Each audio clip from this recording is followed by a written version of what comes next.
This is part 3 in the series on building a capable spot welder. I hope you enjoy it. Before we dive into the details of supercapacitors, let me first clarify a few points regarding the transformer and the rectifier bridge. This chart shows calculations related to the number of turns on the transformer. In column 1, the number of turns is listed vertically, with the corresponding values shown horizontally. For example, at just under 1 turn, the transformer produces about 0.88 volts AC. After rectification, this becomes the square root of 2 times 0.88 volts DC. However, the bridge rectifier, column 4, subtracts about 1.1 volts due to its voltage drop, leaving only about 0.14 volts. That is clearly insufficient to properly charge the supercapacitor. With 2 turns, we still run into the same problem. The charger does not reach more than about 1.55 volts, while I need at least 2.5 volts.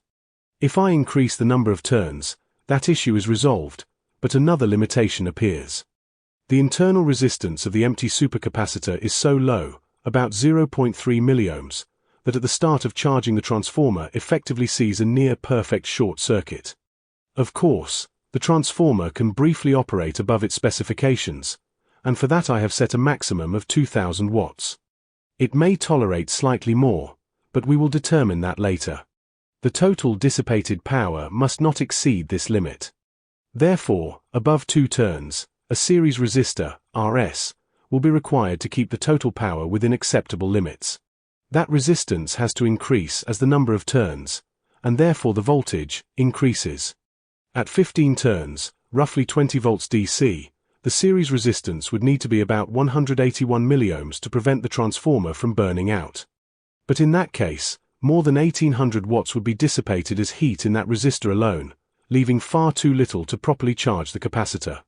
All things considered, the sweet spot for this configuration lies around 3 to 5 turns. With a charging power of about 180 watts, it will take roughly 40 seconds to fully charge the supercapacitor.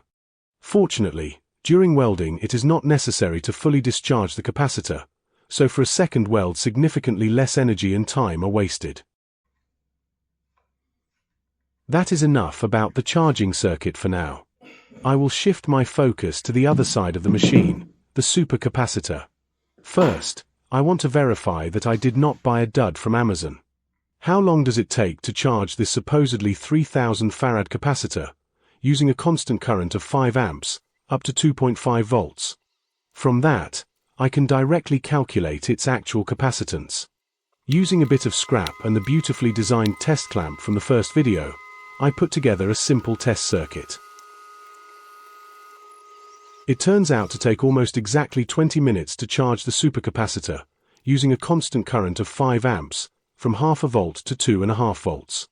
The charging behavior is exactly as expected, and the surprising result is that this relatively inexpensive energy tank, costing about €40, comes very close to the claimed 3000 farads. Nice! A second parameter I want to verify is the leakage. Supercapacitors tend to leak more than batteries. Although this self-discharge is not really important for my application, it can be an indicator of the component's quality. So I leave a fully charged capacitor at rest and periodically measure how much voltage remains. See the second graph, which shows an expected and perfectly acceptable value of less than 40 milliamps. Much more important is the internal resistance, Ri, of this component. To allow high current flow, it needs to be as low as possible. Measuring this internal resistance directly is not straightforward, since you cannot simply connect a milliometer to the capacitor. The measurement voltage, typically a few volts, would start charging the capacitor and produce meaningless results. However, if you measure the voltage drop across a known resistor immediately after switching on, before the capacitor has had time to noticeably discharge, you effectively capture the internal resistance. In this graph, that calculation is shown, and the internal resistance turns out to be about 375 microohms, which is a very good value. Now that I know the internal resistance of the supercapacitor, things get interesting. After zeroing my milliometer and establishing that my improvised setup, including two 1mm thick steel plates, has a resistance of 1080 microohms. I now know the total resistance of the welding circuit. That comes out to 1455 microohms. Time to measure during an actual spot weld. This is the moment I have been looking forward to. At 15 seconds, the weld starts at a voltage of 2600 millivolts, and 0.6 seconds later the voltage has dropped to 2033 millivolts. When I plot the measured values in a graph, it turns out that the peak current must have been close to 1800 amps. After 0.3 seconds, a healthy amount of about 2400 joules has been delivered into the weld. In theory, roughly 1800 joules should be sufficient for a solid, structurally sound spot weld between two plates of 1mm thickness. So this looks very promising. Now it is time to make some real welds and assess their quality. For the tests, I am using this clamp cobbled together from assorted scrap. It is not exactly a thing of beauty, but this little masterpiece of improvisation gets the job done.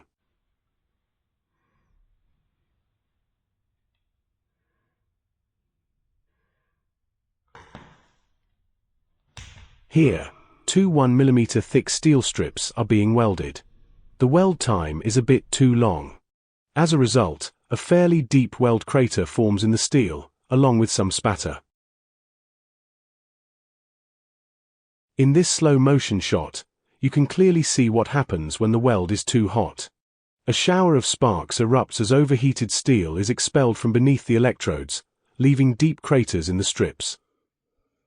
These welds are of good quality, and I expect them to be strong.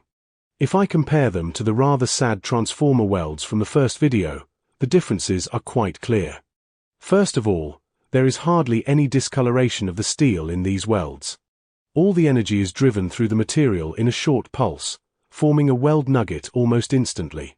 Because of the short duration, the heat has no time to spread into the surrounding material.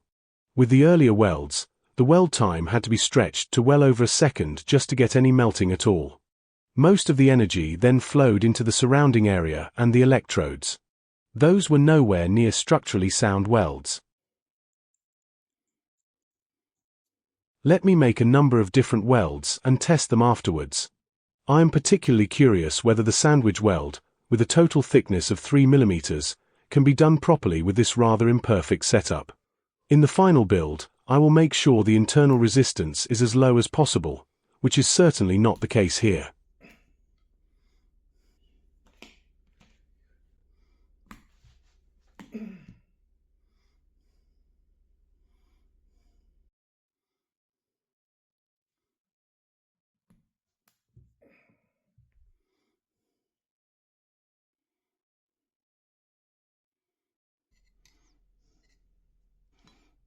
Now it is time to test the welds.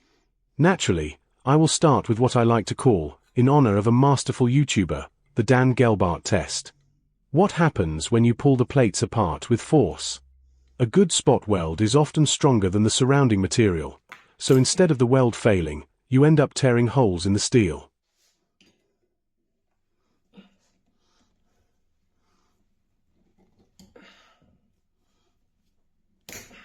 Oh yes, these are structurally very sound and strong welds.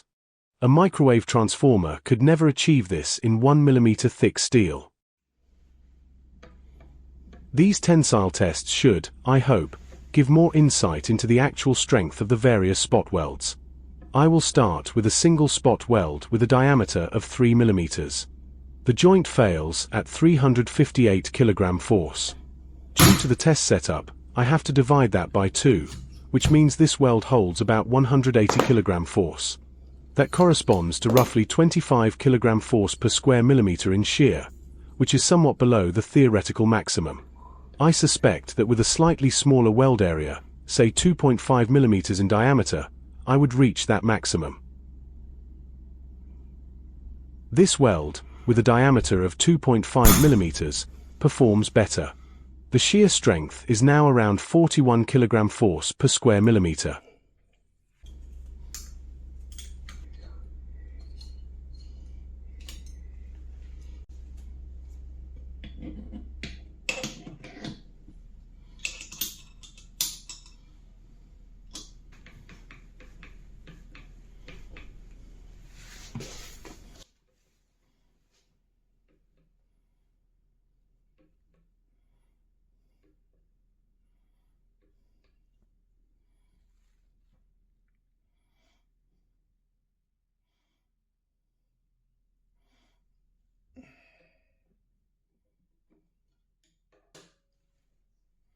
With this ring-shaped test strip, the measured force must be divided by 4, which results in about 265 kg force per spot weld. The strength of this 3 mm thick sandwich weld is somewhat disappointing. With proper deep welds of about 2.5 mm in diameter, I would expect a pressing force of around 800 kg force, roughly twice as much. Apparently, this setup is not capable of properly spot welding 3 mm steel. I hope the final design will just manage it.